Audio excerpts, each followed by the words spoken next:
Probably what's getting the most attention has to be this cannon here. As you can see, it's a pretty handy size. It's what we call a swivel cannon. It was not like the main cannons of the ship that were made out of iron and were maybe 16 feet long.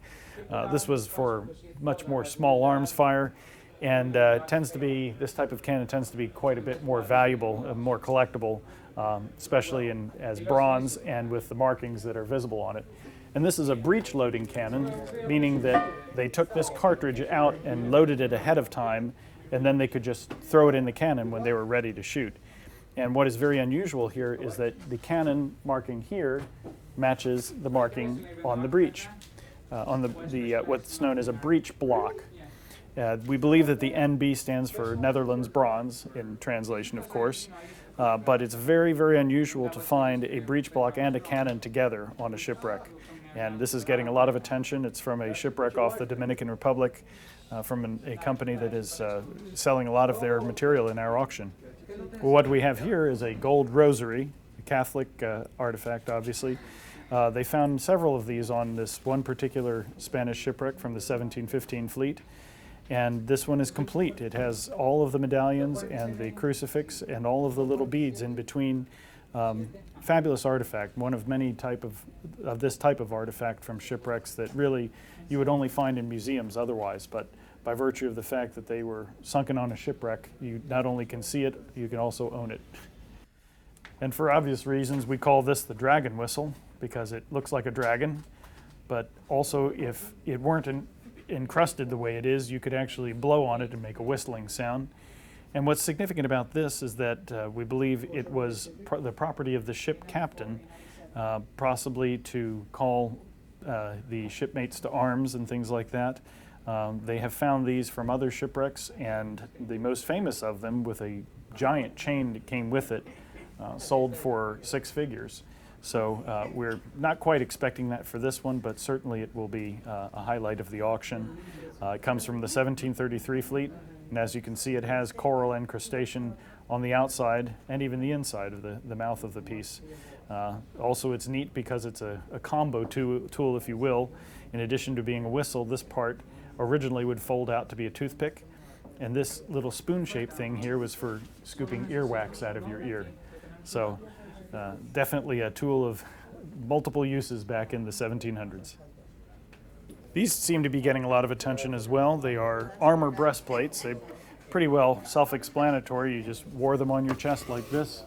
Obviously, the shape of it was different in the time. This came from the 1800s, and I think it's getting a lot of attention for the very fact that the consignor believes it was used possibly during the various wars of independence in South America. There aren't any distinguishing marks, but it clearly is from the 1800s by style. What's interesting is that this one, which is ostensibly a little more valuable and definitely heavier, is smaller, and it's from the 1600s. And I think what's neat here is that it demonstrates how much smaller the typical soldier was in the 1600s than the 1800s. Also, different time period as far as where it was used and when. One more thing I like about this piece, if you can catch it on the camera, I'm not sure, but you can see an indentation right here where one could imagine a musket ball hit it and the armor saved the soldier. The back is somewhat rusty and black, so that's what rubbed against your your chainmail, but this part stayed polished on the front and obviously was effective. What we have here is a rapier, and it's known as a swept hilt rapier, describing the cagework handguard that you've got here. This comes from the late 1600s, European, has the wire-wrapped grip and an interesting pattern. Otherwise, it's somewhat plain, but it's in excellent condition. In fact, it's still sharp. I'm going to try not to cut my hand on it. And we expect people to enjoy this piece in the auction. And this is obviously a helmet, but it's something they call a cabasset or cabasset. It's a Spanish design, and it's just what you would picture a Spanish soldier in the 1600s wearing. And as I had mentioned with the armor over there previously, it's very small. The Spaniards had smaller heads and smaller bodies back in the 1600s than we do now. It's a bit rusty on the inside, which is to be expected. But what's neat about this piece, for people who are purists about this kind of thing, is that it bears the original rivets all the way around. This held a band of some sort that they could put things in, like feathers or whatever kind of marking they had. Otherwise, it's kind of plain, except for this little piece here, which I believe they called the pear stalk. I don't know what its purpose was, but certainly added to the piece in some way. And this, for the first time in our auctions, is a crossbow. I've always wanted to have a crossbow in one of our auctions. Everyone always thinks these are pretty neat, and I'm certainly included among those people. Not really anything in the way of markings here, but just a typical design. I can tell you that this is pretty tight and pretty hard to wind back. We are pretty sure this is original and everything else is original on it. This is the lever here for releasing. There is a special mechanism here that was used to pull back the rope and get the tension, and then once you had that, you could put that aside and you were ready to shoot the weapon. It comes from somewhere in the 15, 16, 1700s in Europe. And one of the neatest things I thought about this is that the consignor said he took it, he bought it right off the wall of some manor house in France, I believe he said. Well, these are a set of spurs, or in Spanish, espuelas. And they come from somewhere in the 1700s, probably early 1700s, somewhere in South America. And they're in pretty good condition. Everything works on them. Not this particular pair, but we've had an interesting pair in the past where one of these nuts here had broken and was repaired in its time with a small silver coin. You could even see some of the details from the coin on there. But these are also actually rather large. I'd hate to be the horse that the rider was on with these. Here we have a coin from the Whydah shipwreck, and what's significant about that is that the Whydah is the only official pirate treasure ship that has ever been salvaged. And the person who did it, Barry Clifford, has been in the news lately because they made another big find on it. And he always likes to point up the fact that none of it is for sale. He has all of the coins in his museum, and they are there for people to see, but not to buy. But we've had two of these in our auctions already, and I believe one of them got over $11,000. And we're hoping that this will have a similar result. Certainly it's a popular item, especially with his official certificate, Barry Clifford's official certificate with it.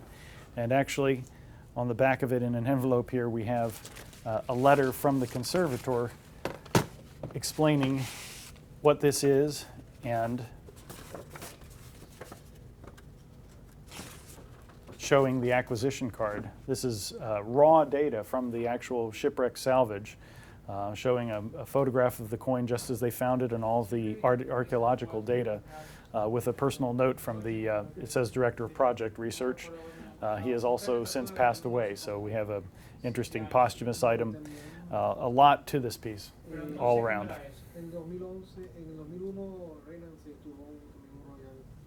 Typical for auctions, we have several flintlock pistols, and this one here is what we call a blunderbluss pistol. That refers to the fact that the barrel flares at the end. But you can also see on the barrel that there is gold inlay. This design on the piece is Eastern European, Mediterranean, early 1800s, and it appears to be in pretty good condition. It's had some wear and some use, which is what you like to see on these. They definitely prove their history. You can even see on the bottom that there is a receptacle for what we call a ramrod, and the ramrod is missing, which is very typical. Overall, a very well-preserved piece, but definitely used in its time and very authentic. Now this is a neat piece. This is an actual board from the ship, actual wood from the ship, with silver coins encrusted on it, exactly the way it was found.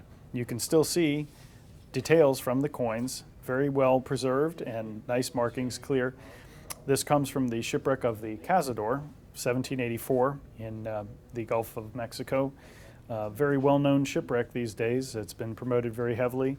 And there are hundreds of thousands of coins from the ship, but there's only one piece like this with all the coins on the board still.